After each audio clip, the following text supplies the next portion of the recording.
We hope you'll stick around. Mr. Sean is here to entertain the crowd. We've got a bit of everything, cause everything's allowed. Chimera Miniatures is here to stay. We hope we make you proud.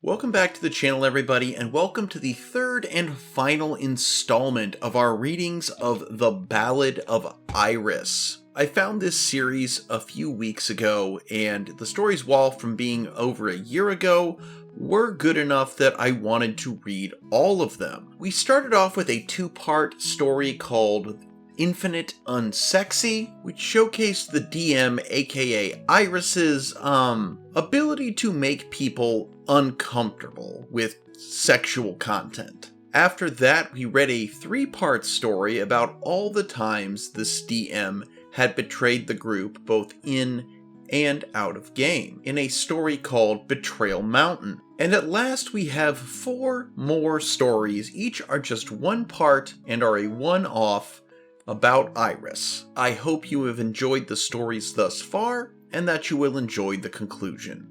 Let's begin. Our first tale today, The Ballad of Iris, Your Free Time is Mine. So, I recently posted some of the horror stories about a former DM of my player group, and it really didn't cover even a small portion of the horror that Iris inflicted upon us. And as some people asked for more details, the group got together to decide what to make a big post of next. In the meantime, please enjoy, or suffer through, this uncurated selection of small to major problems caused by Iris that weren't worth their own post. And yes, we know we should have left sooner. Iris would call us constantly. They knew our schedule and would call us on Discord at any point they thought we were even remotely likely to be online. On my lunch break? Oh, it's an incoming call. I should be getting off work? Incoming call. You came online for 30 seconds? Call. You just ended a call with Iris? Call. Every single day. Every single player. The only way to stop Iris from calling you was to either bluntly say, "Stop calling me," or to put yourself offline on Discord and refuse to answer any incoming calls. Being offline was still not enough in some cases, as Iris did not care, even if they knew you were at work. Some of the players tried going into Do Not Disturb mode, only to find Iris would call anyways. Some of the players, like myself, nearly always answered, because I'm dumb, and others figured out they needed to avoid these calls at all costs to keep their sanity. Iris only worked 8 hours a week, and calling us was basically their hobby. Only in their mid-20s, only working 8 hours a week. Again, Iris went through some shit. I'm sorry. I don't know what it was, but Iris is not a functional adult. The final post of this is actually supposedly all about Iris themselves, and I've purposely not read it yet to try and, not know how much they're going to reveal, but I know there's some shit going on with this person. Iris publicly accused Psychic, my amazing friend and sorcerer player, of not being dedicated enough to the group, because they didn't join a call once due to needing to work on homework for their bachelor's degree. Guys, D&D is not life, school is important. Iris publicly talked about possibly kicking players who had been in the group for months because they missed one session. Again, life happens. Iris threw a massive and public hissy fit when we suggested that we postpone a boss fight session due to Ranger, our only healer in that campaign, needing to miss the session. This suggestion was made because the boss was, as Iris put it, a CR40 homebrew monster that had roughly 1,000 health and would automatically cast Power Word Kill. We were level 10. Oh, I think you talked about that monster in a previous post. Or I guess in a future post, as I think this one came before you actually posted that one. I'm reading these out of order, guys. Iris threatened to withhold a level up for the group if my character didn't out herself and her entire backstory 5 sessions into a campaign.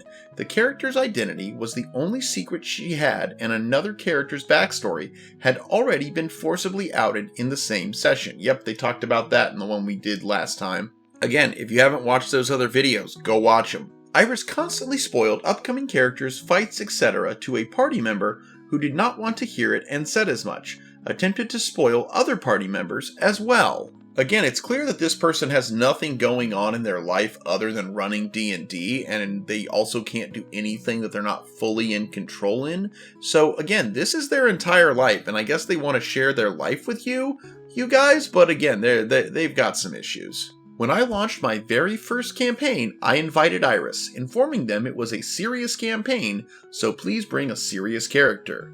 They brought in the jokiest nerd with a lisp I've ever heard and interrupted everyone until they rage quit. Their character immediately latched on to the character of the player they had a crush on. It was very awkward. There are several posts worth of creepy behavior from Iris towards Rogue, but we'll post those later. Yep, they talked about that one in Betrayal Mountain as well. That's what I get for going for the big beefy posts first. Later, Iris made a new character for my campaign and rejoined. They noped out before the first session as that character and then constantly jumped in and out of the call throughout the session, irritating everyone and sometimes making random noises. This forced us to make a new server Iris couldn't access just for that campaign. Iris would declare a start time, and if everyone showed up early, Iris would immediately start the game without asking anyone, even if it was 30 minutes until game time. Due to this, multiple players started joining calls only at the last minute, as this was disrespectful and took away our table talk time. Iris would ping specific players constantly in the lead up to a session, even if the player had already told them they would be there in a minute.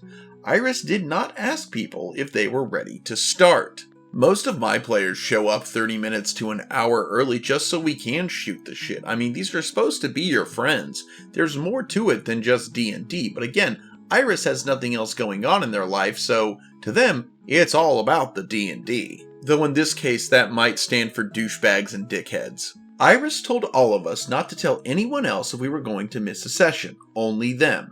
This led to at least once where those who showed up were blindsided when the session was cancelled due to having too few players right at start time. If anyone was late and did not tell Iris, they would cancel the session immediately at start time. If 2 players would miss or be late, session would be cancelled.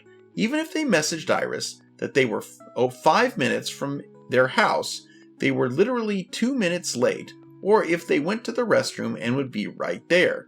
The only exception was if Iris wanted to play without a certain player. Iris would do random time skips in-game without giving players a chance to object. Iris would hold votes where all votes were public in an attempt to shame anyone who voted red on whatever Iris wanted to do. Iris would get upset if people didn't vote within an hour of the post being made, even if it was posted in the middle of the night. We have players all around the world in different time zones. Iris would mess with player character sheets in the middle of session, deleting items and abilities from people's sheets because they suddenly decided the ability was overpowered.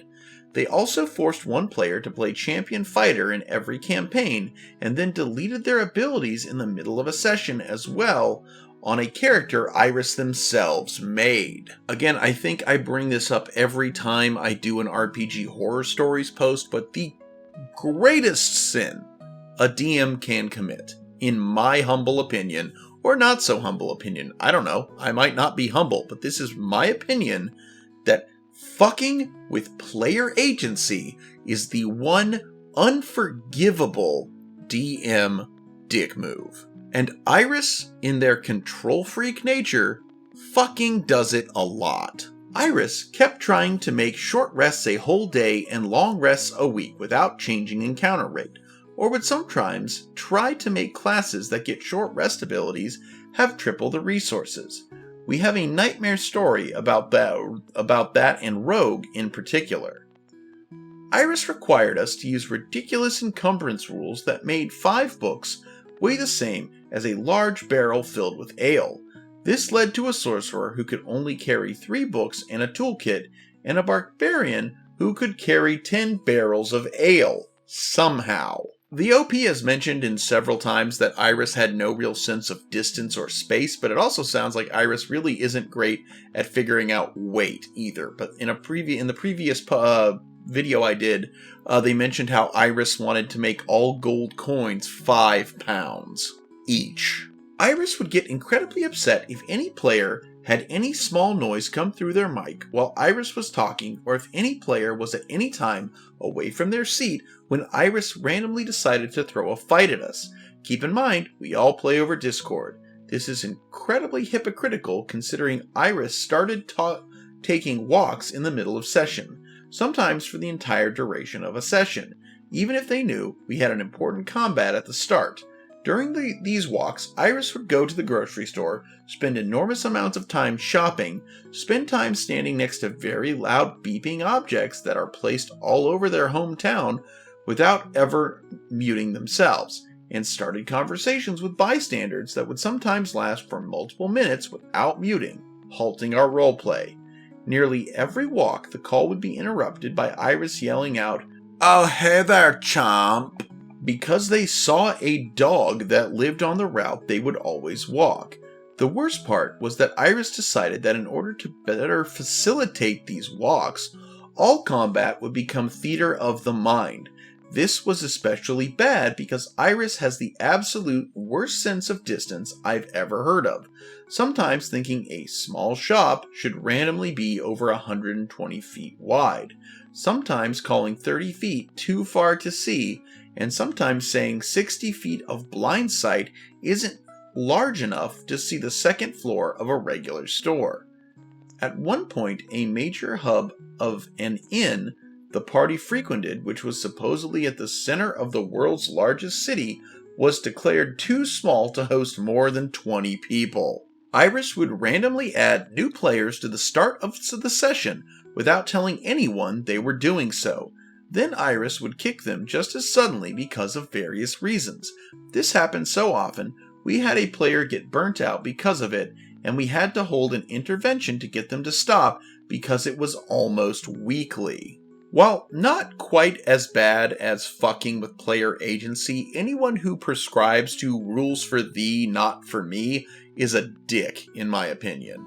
Thanks for reading. There will be more. A lot more. Yes, we know we're dumb for tolerating all this for so long. I honestly think that was like a rapid fire this one, so I feel like that's why I'm angrier at Iris right now than I was even after the really long ones, but let's move on to the next story and see how much more I hate this DM by the end of it. But of course, before we get into that, be sure to like, comment, and subscribe. Help us get to 1,000 subscribers. We're at almost 900 right now, and our goal is 1,000 before the end of the year. So, with that being said, let's go to the next one. The Ballad of Iris, Not So Gentle Repose. Hey there, us again. This time with a story about how my group's former DM, who we will call Iris, railroaded the party into a boss fight, promised us that it was winnable, and then killed the barbarian in 2 rounds. So, there's more to this story that isn't quite mine to tell. A party member is working on writing that, but the important lead up to the death of our furry friend is as follows. The group consisting of me playing a sorcerer, our psychic, barbarian, rogue, bard, and ranger all went to a tavern filled with criminals seeking Psychic's father, who we had been told by Psychic's aunt was being held captive there.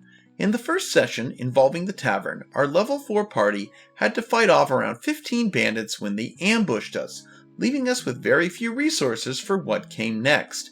We went upstairs and found several cages hanging from the high ceiling above us, around 40 feet up. We couldn't identify which cage contained Psychic's father, as they had never met him, and there were dozens of people in each cage. We searched around a bit, and Bard found a series of levers and couldn't identify which controlled which, so he just pulled one at random. Instead of a cage coming down or a trap or going off, this summoned an angel and the session ended with him staring us down. The next session rolls around and we get a bit of context that apparently the thieves on the first floor were extremely incompetent and had been relying on the blessings of the angel, who they had bound to a lever for some reason, to not get caught. Rogue recognized what the angel was, and the angel proceeded to try and get Rogue to accept some sort of deal. In the process, the angel outed himself as a manifestation of thievery, and my character, who was a naive goody-goody, called down the stairs to the guards below, that, hey, there's another thief up here. This resulted in the angel throwing a hissy fit and immediately starting a boss fight. Well, that just sounds like that's on you, going, it's what my character would do. I cannot stress enough for context here that Iris swore up and down, leading up to this encounter, that this was a winnable boss fight. In their words, it's about 50-50. We literally had no choice but to come here. Iris was rather a fan of railroading. Regardless of this promise of a fair fight, the first round opens up with the angel summoning 6 ghostly jellyfish out of the mouths of the people in the cages. We quickly discovered they do ranged psychic damage and averaged around 10 damage a turn while refusing to come anywhere close to us, allowing the melee fighters to target them. The only party members who were able to use ranged attacks at that point after the previous fight were my character with 1 second level spell left and Ranger with her arrows. Wait, so none of you had any ranged cantrips?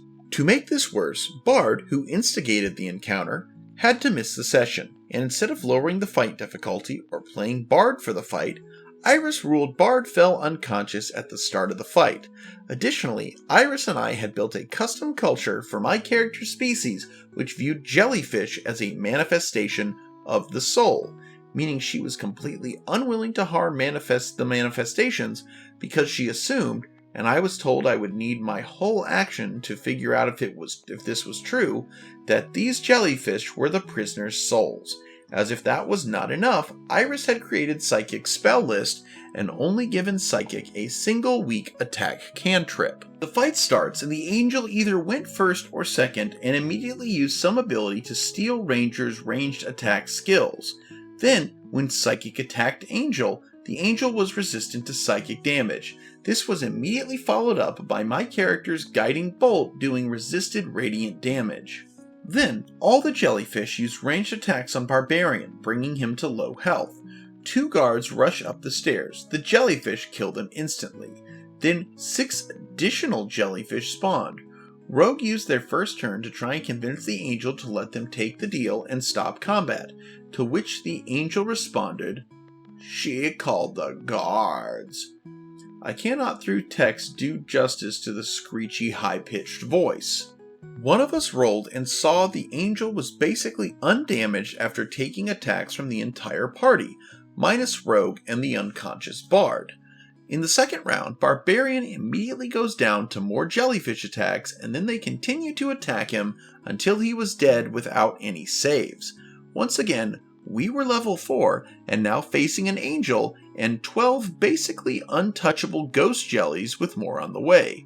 With Barbarian down, the angel turns his sights on Ranger next. Trying to salvage something from the situation, I used Shatter on the floor below Barbarian, dropping his body and a couple party members to the first floor so they could bolt.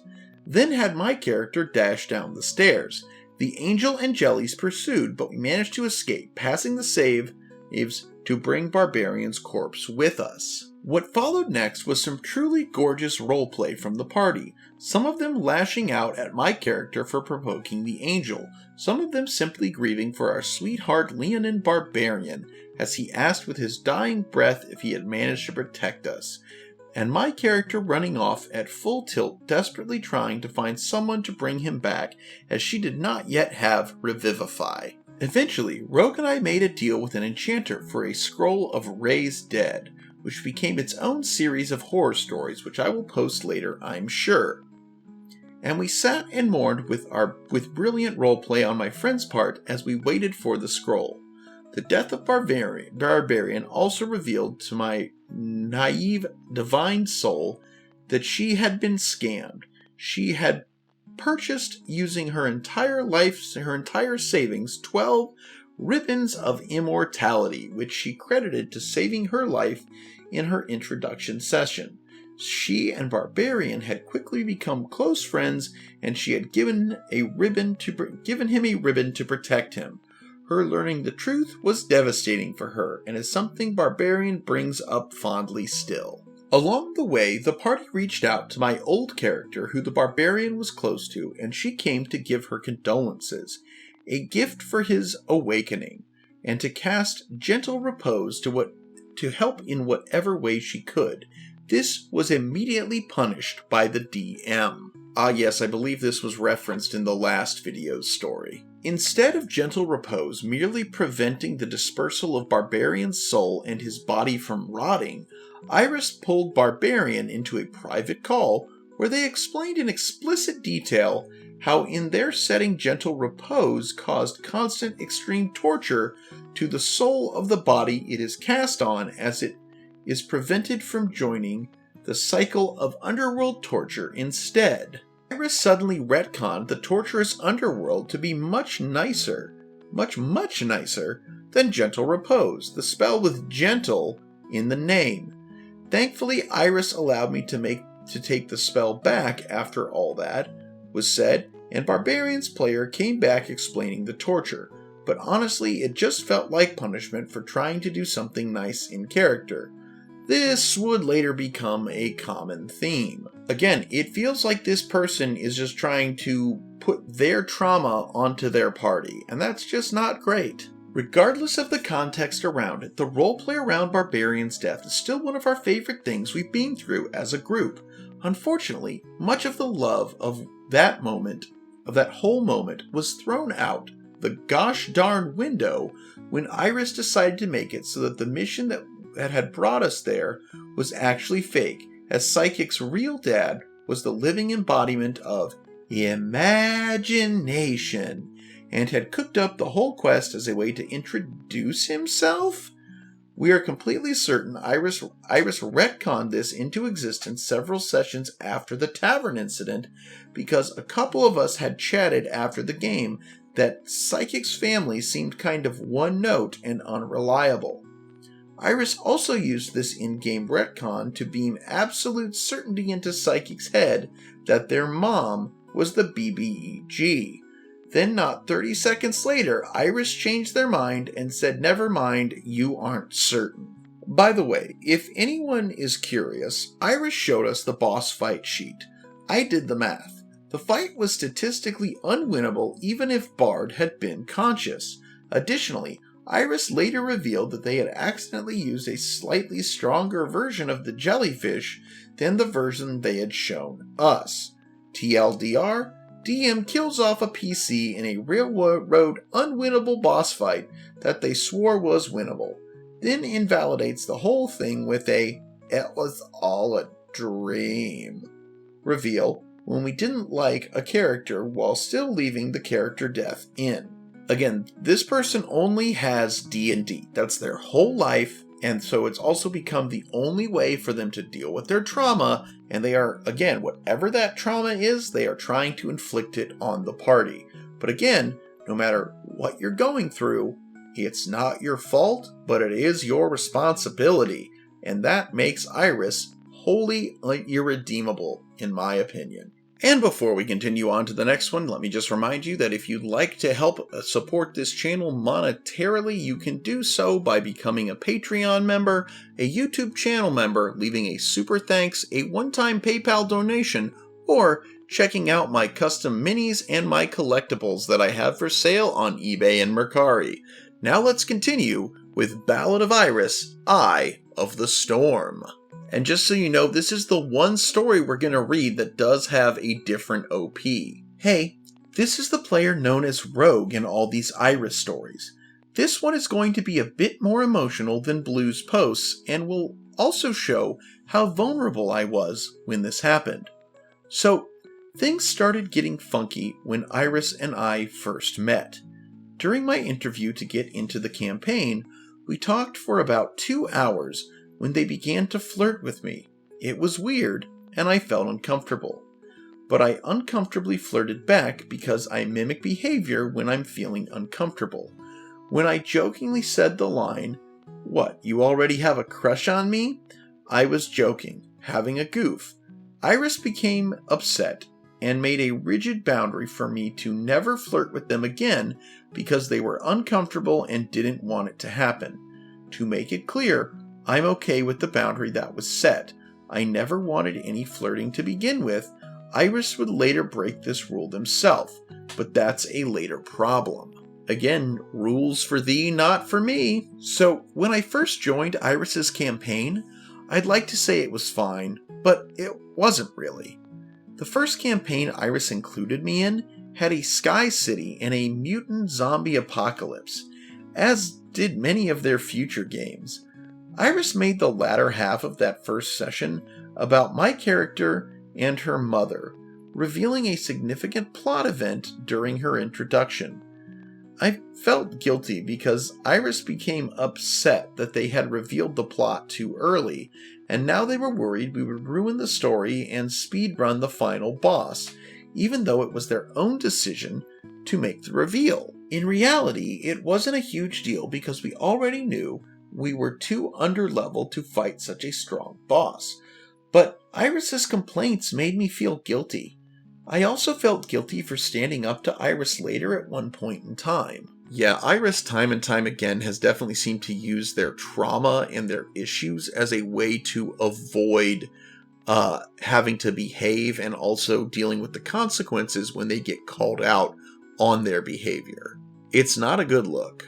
At one point, Iris was my only friend. I was very lonely and having a rough time at the cusp of adulthood. I wasn't close to anyone else, so standing up to them and putting my foot down rocked the boat a little. You see, Iris had a nasty habit of kicking out players, and in the Sky City campaign, they kicked out a person for a stupid reason. Juggernaut left their mic for about a minute to grab their dinner from the kitchen. I told Iris that was unfair, and they got annoyed at me. Although they did not snap at me, they did realize I was right and eventually apologized to Juggernaut, but did not allow him back into the game because it would be too embarrassing. As I mentioned before, I was incredibly lonely, so I let Iris get away with a lot of stuff. I was desperate for friends, and I didn't want Iris to kick me out of the group as I started to get closer to everyone in the group. Over time, Iris's attitude worsened, and they began getting annoyed whenever I disagreed with them. They would snap at me. "You're wrong. You don't know what you're talking about. You're not thinking straight. Did you have coffee?" It wasn't that bad, but it did hurt my feelings.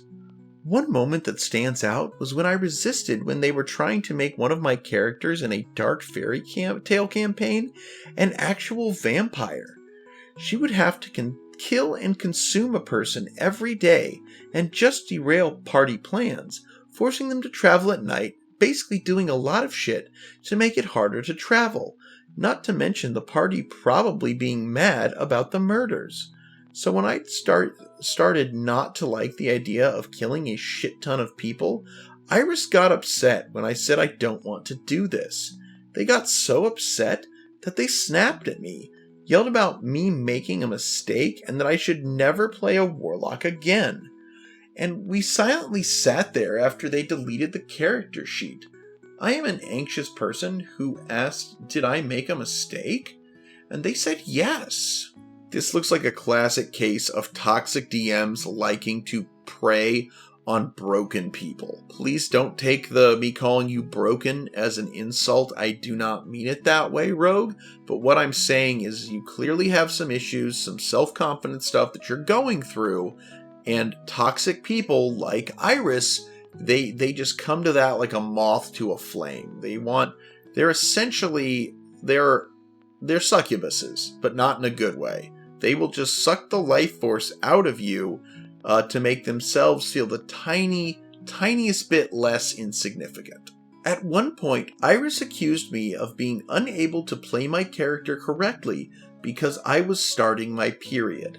They had a creepy interest in that part of my health as well. Gross. So that's when we started to bring in our mediator, Blue, the original OP. She's a fantastic person, and she wanted to see the best in Iris, but also protect me because I was very young, 19 at the time, naive and clingy. So during the moderation, Blue settled us down, trying to get us both to think straight, and we patched it up. The thing is, it became a habit. They would do something terrible and snap at me. We would go to Blue to moderate the conversation. Blue would talk some sense into Iris and tell me that I am justified in my feelings and I need to communicate more. Well, during one of those conversations, Iris decided to take advantage of this and started to twist the words in their favor, saying that I'm a liar for not communicating my feelings very well, saying it's my fault for not telling them how I feel. Blue tried to put a stop to that as soon as they noticed, but it was already too late. Iris felt justified. So, to explain the complications during the first mediation, a while after that, Iris admitted to having a crush on me. Just a small one, but a crush. In hindsight, I noticed that with the way they would have these incel characters flirt with mine. The first time it happened was with the vampire warlock. This dude she was flirting with to get information, and she led him to a spooky lake. He couldn't take no for an answer, so she killed him because she was a ruthless kind of uncaring creature. Iris then retaliated by making him immortal and giving him the ability to always track my character. Then it started to happen more with the Barbie Barbarian character and my rogue character, whom I am named after. And it was just really awkward after that, mainly because before the crush confession, they would say things to embarrass me because I had my phone on speaker all the time on calls. They would say, and I quote, "Rogue, I care so much about you, and I think you're a genuinely good person, and if I lived closer to you, I would date you." So yeah, that was awkward. What made things more embarrassing is if you scroll back to the top, they told me not to flirt with them when we first met. Remember when I said I had to flirt with a character from my vampire character? Iris had this cute little rule that you had to flirt with them, not the NPC. "You have to seduce me, not the character." That rule is not cute, Rogue. That rule is toxic and creepy. As you know, we barely had free time with Iris. They would call all of us constantly. First, it started with Psychic, then Ranger, me, and then after me, it was Blue. During these calls, Iris criticized me and my future decisions when I was underage, and I was talking about when I was 21. I would try alcohol. They got upset at me, saying that if I did that, I would get addicted and then they wouldn't be friends with me anymore.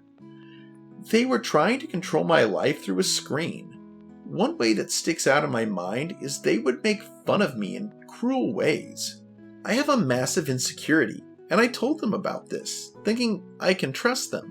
Then one day on call, we were watching YouTube, and then we stopped to talk about my insecurity a little.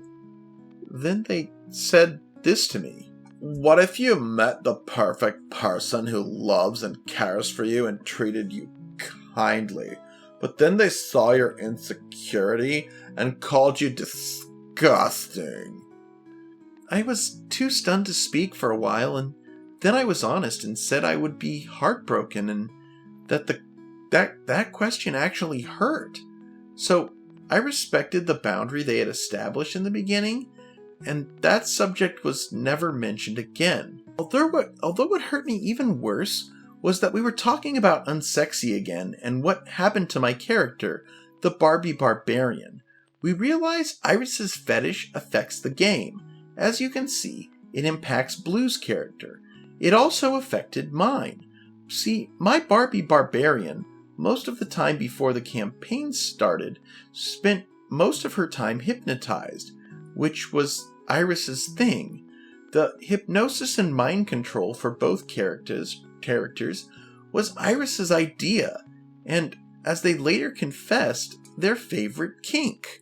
Again, did I just imagine that Iris claimed to be Ace in the first part? Why do they have so many fucking fetishes? Maybe I just don't understand asexuality, but this seems very contradictory. TLDR, Iris was my best friend. I thought they had my best interest at heart, but all they did was hurt me, yell at me, and try to control me.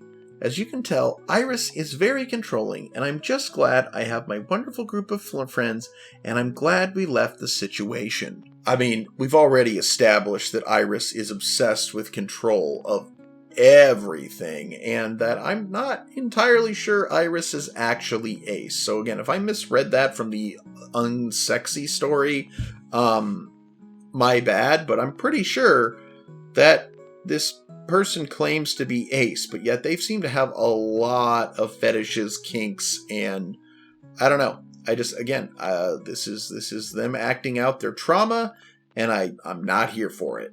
And so, my friends, my listeners, my viewers, depending on how intently you're watching these videos, it has come to the time to read the final story in the Ballad of Iris, entitled The Ballad of Iris, Iris herself. I want to thank you for joining me on this journey. Let's get into it. Hey there, fellow horror story enthusiasts. It has finally come time for the final horror story I will be posting about my group's former DM, who we will call Iris. While I have enough stories to probably make an additional few posts, I think I've tortured you enough. In these stories, I will refer to everyone involved besides Iris by the class they played in the first campaign I joined the group for. Today's topics will cover how we tried to deal with Iris, how the group finally jumped ship and took the oars with us, and how we're doing now. But first, I think it's finally time to reveal why we call Iris Iris. The TLDR and past stories about Iris are at the end. The all-seeing Iris. So I think it's a pretty common thing for DMs to have recurring characters who appear either in multiple campaigns or even in every one of their campaigns. I have one of my own my players haven't met yet, and I think we can all agree that as long as these characters don't become the main focus, or as long as they stay in the background, or really be anything other than an oppressive in-your-face distraction, there isn't any real problem with having a recurring character or two. Iris didn't have one or two. Iris had many. The evil council from the prequel campaign I mentioned, recurring characters. Melissa, especially, is apparently one of Iris's favorite ones, who is quite often a criminal genius the party cannot defeat. Nelby and her council of undead children from the fairy tale campaign, well, they're also recurring villains who you probably cannot defeat. Iris's favorite artificer super juniors, the players cannot ever defeat because they have infinite simulacrums, recurring character. Funny side note, Iris said no matter what, this guy was the most handsome character. Also, while we couldn't defeat him, his stolen player character turned NPC could in a cutscene. So these characters and a few others I think prove Iris kinda had a thing for making every recurring character be a smarter than the player's villain. However, there is one recurring character who stands far and above the rest of them. I'd like to introduce the omniscient, omnipresent, omnipotent, omni-pain-in-our-ass goddess of mimetic evil.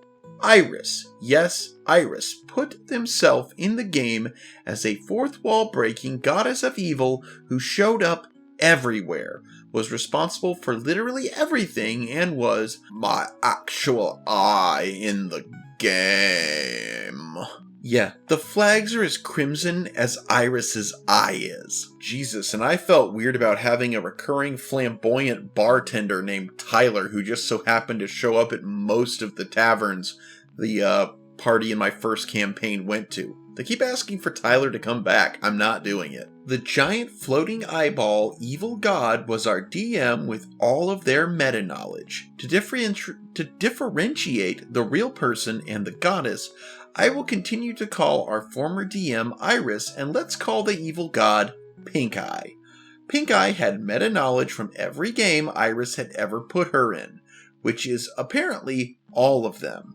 If a player outsmarted her in one way in a past campaign, even a past group, then Pink Eye in a future campaign could not be outsmarted the same way because they had all the DM's knowledge. Again, saying that Iris is obsessed with control is like saying water is wet, but Jesus Christ, she has such a neat... They hashtag cancel Mr. Sean, have such a need for complete and utter control. They even have to be physically present in their imaginary worlds. That's nuts. Iris, I don't know what happened to you, but I'm starting to think you kind of deserved it. If your trauma response is to be a bad person forever and seek to mind control other people and control them outside of the game, you know what? Whatever happened to you, you deserve it. I'm saying that right now. You can cancel me if you want, but I want nothing but bad things for whatever this trauma victim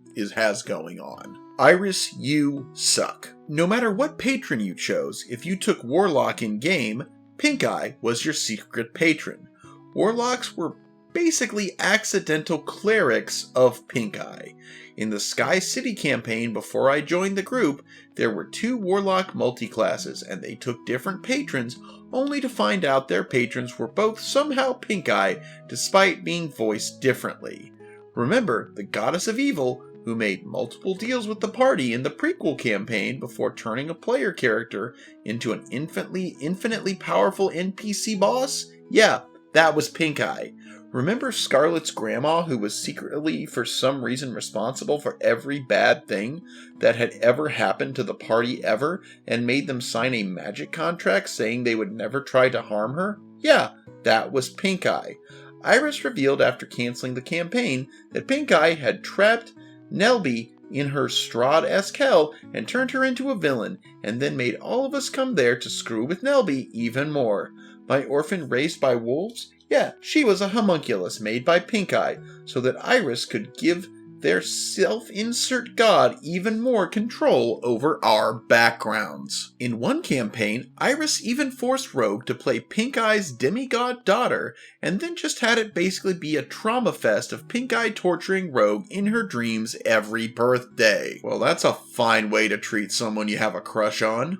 It's a good thing we never had a campaign actually make it all the way to the end, because it turns out Pink Eye was responsible for every villain and all the chaos in every campaign, and was apparently the actual secret final boss of multiple campaigns. This was spoiled to us, by the way.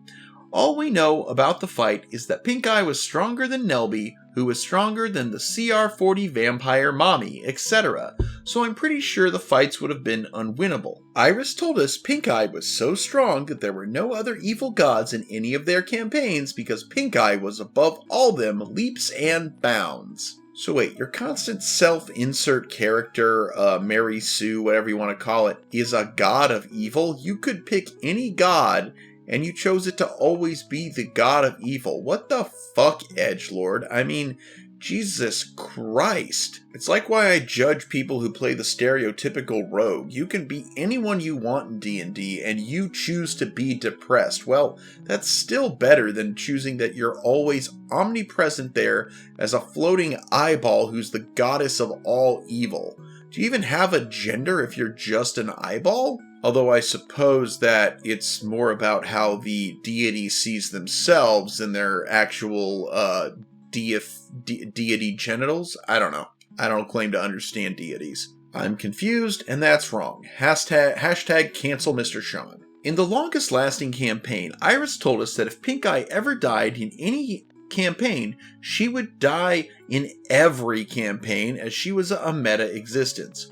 When the party started to actually talk about hunting Pink Eye down at max level and killing her, suddenly Iris changed their mind and said Pink Eye cannot be killed except one universe at a time, and she exists in every possible multiverse ever.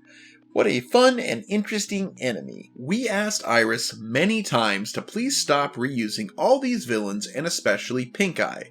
Iris's very telling response was, "I will never stop using these characters in my games because using them over and over is how I have fun." And there we have it, another example of Iris breaking the ultimate DM code.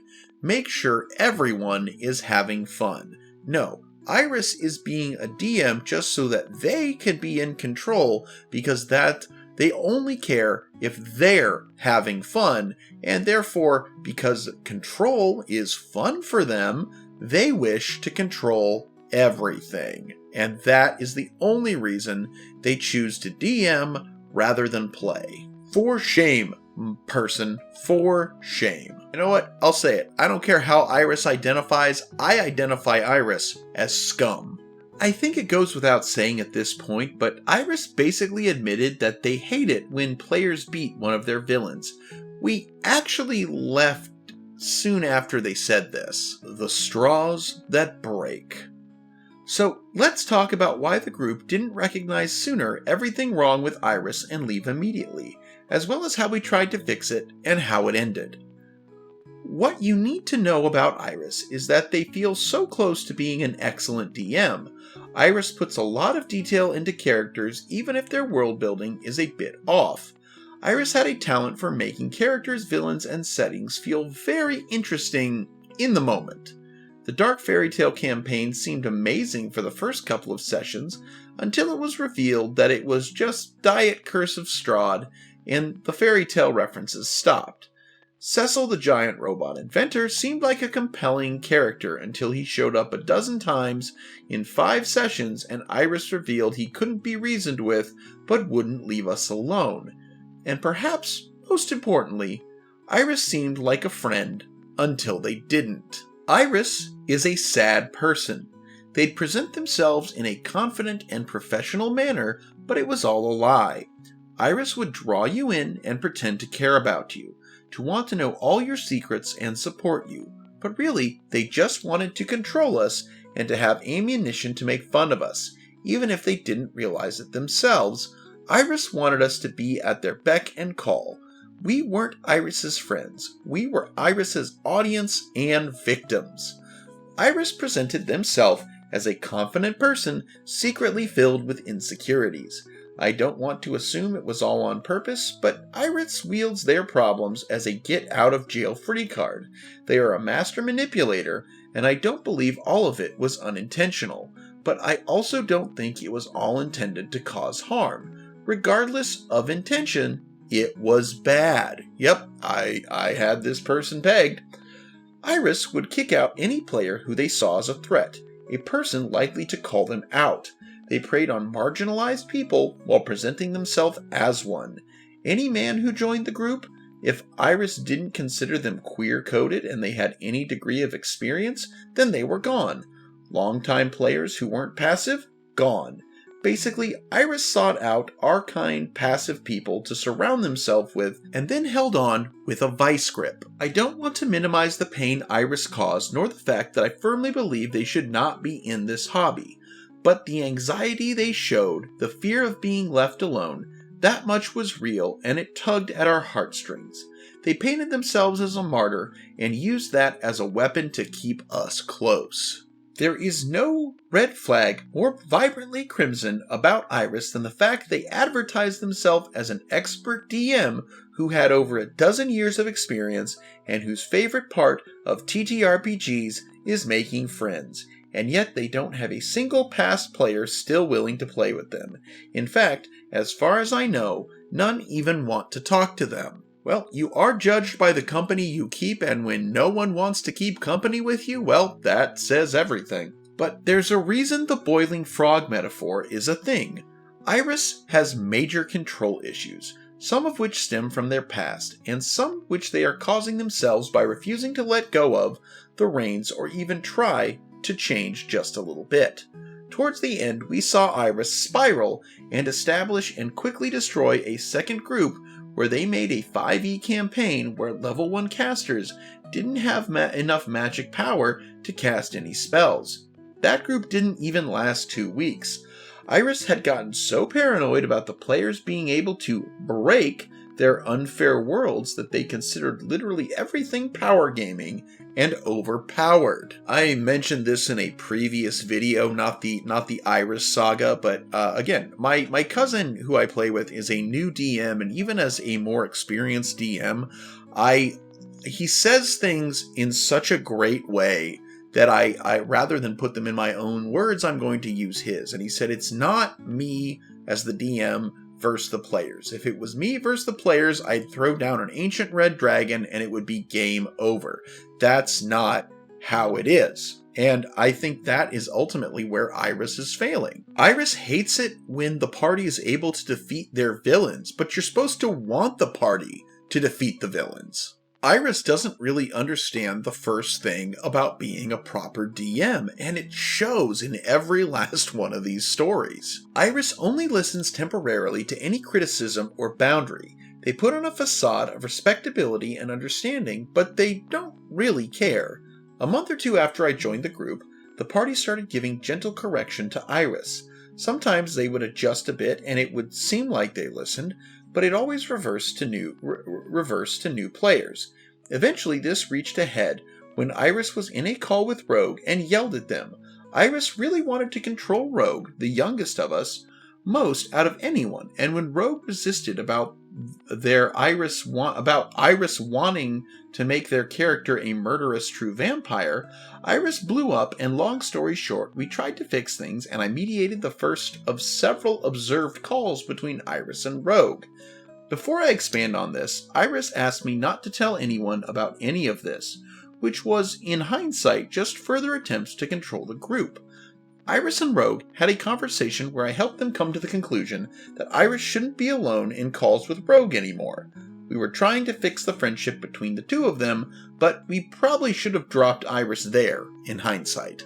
Yeah, I mean, hindsight's 20/20, but when you can't allow someone to be on a phone call alone with someone else, that's pretty bad. Not a, wow, looking back on it, that's really bad. That's like a restraining order is needed kind of bad. Like, that's a right now bad. But again, as you stated previously, OP, Iris would get rid of anyone with self-confidence or experience and wanted to surround themselves with people who were, easy to intimidate and didn't know any better. It's like the incel equivalent of wanting a virgin girlfriend. They wanted people who didn't have anything to compare it to, or at the very least nothing good to compare it to. From there, I began to regularly sit in on any call where Rogue and Iris were together to try and talk Iris step by step through things and tried to help Rogue clearly lay out their grievances. To be honest, there are probably hundreds of pages of material worth of things to write about here, but long story short is we tried very hard to help Iris improve their behavior and to make the friend group stable. None of it worked, and Iris eventually admitted they weren't even going to try anymore. I would like to add in here that all the help we tried to give Iris was largely prompted by Iris asking us to help them become better, but it wasn't really genuine. Iris would say things like, "Please help me. I don't know what is offensive. You have to tell me. I don't know what isn't hurtful. It's not my fault. My autism makes me not understand." Never mind that they weaponized their autism when half the party was on the spectrum.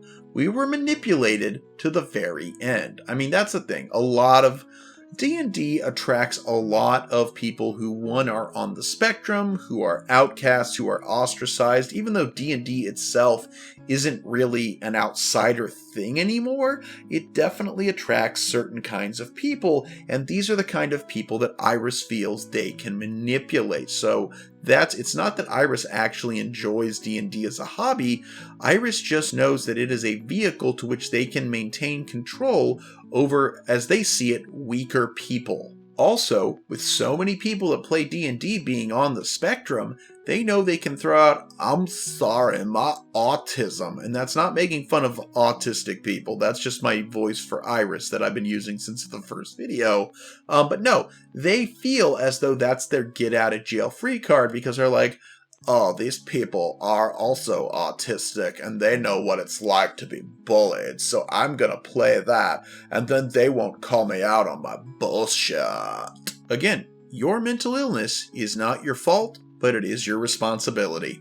Thanks, DM Phil. Iris's harassments of Rogue and Ranger reached a breaking point, and Rogue left with Ranger leaving minutes after. Ranger had just been waiting for someone else to quit. At this point, Psychic, Barbarian, Fighter, and myself were all about just done with Iris anyways. We had given them more than the benefit of the doubt, and more chances than any truly well-adjusted person would. Within minutes of Rogue's departure, Iris canceled all the long-term campaigns they had been running because "I can't bring myself to run campaigns she was in. I would think about her every time." The rest of us lasted one session longer. After Iris started a new campaign and we had that first session, I realized I'm only here for the other players. So I asked Psychic if they wanted to leave. Psychic said yes. We asked Barbarian and Fighter. They said yes, with Fighter saying watching the dumpster fire had lost its charm. And just like that, Iris was gone. We all blocked them at the same time after firing off a warning to the brand new players about what we were doing. And it was definitely the right choice. No D&D is better than bad D&D, and a bad friend isn't a friend at all. Thankfully, this didn't leave us with no D&D. The after party. So the group may have left Iris, but none of us lost each other. My first campaign is still running over a year later, and the gang is all still here. And on top of this, Barbarian stepped up and took over DMing the remnants of the traditional fantasy campaign Iris canceled. And Barbarian, yeah, he is an amazing DM. We have been having an absolute blast, and none of us have really had any problems from the group as far as I can tell. We started having Cards Against Humanity nights, movie nights, hanging out all the time. To me, these people are my family now. To be blunt, I love my group. We are just having an absolute blast. I even ran a spoof rhyming Grinch one-shot where the party had to deal with a beholder who had pink eye named Iris, who was retconning all the characters' lives and even Santa out of existence. When the party got close to beating Iris, they retconned their minions' death several times before the minions got sick of it and started a union. They even ripped up a character sheet, killing an NPC, and retconned a party member's trauma to try and make them less adventure-y. We are happy. Pretty much the moment we left Iris behind, the stress disappeared. This gaming group, I think we're going the distance. My first campaign is about to enter its final arc. The players are achieving goals IRL. We support and love each other. Our ending with Iris wasn't particularly exciting or explosive, but it ended up so satisfying. Iris did their absolute best to keep us separated, and because of that, they brought us all together. Iris is the villain of a closed chapter in our story, and we still have so many pages to fill. Remember, if you see the red eye of Iris gazing down upon you, don't go towards the light. Thank you for reading. TLDR, monstrously controlling and manipulative DM goes out of their way to control their players, destroy anything they tried to do in-game, tried to manipulate and isolate everyone out of game, and generally drag the party along as a miserable audience to their unbeatable villain showcase. In the end, they brought a bunch of people together and drove away everyone who cared about them. All hail Pink Eye. So, yeah guys, that is the Ballad of Iris in its completion. This was a long one. This one was longer than most of the stuff I do. Certainly spent a lot more time on this saga. I don't think we really do a lot of sagas on this channel, but this one was just so interesting to me. You felt for the players and their plight against this DM. You kind of started to understand why they didn't simply remove themselves from it, and in the end, they gave you a villain you could truly hate, and hopefully a cautionary tale that some burgeoning DMs will use to be better. I want to thank each and every one of you for listening to this story in its completion, and hey, if you haven't watched the other two videos, links are in the description. Please do check them out. Again, please be sure to like, comment, and subscribe, as well as do consider funding the channel monetarily, either through membership, donation, or through purchasing a mini if you can afford to do so. And if you can't, hey, that's fine too. Views, likes, comments, subscriptions, they all help the algorithm. Help us reach our goal of reaching 1,000 subscribers by the end of this year.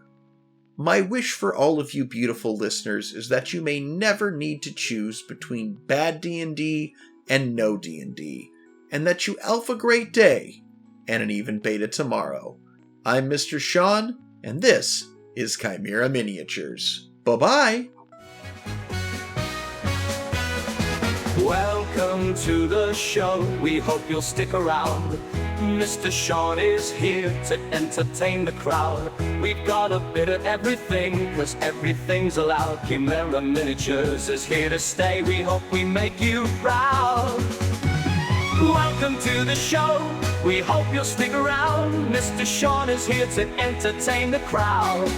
We've got a bit of everything, 'cause everything's allowed. Chimera Miniatures is here to stay. We hope we make you proud.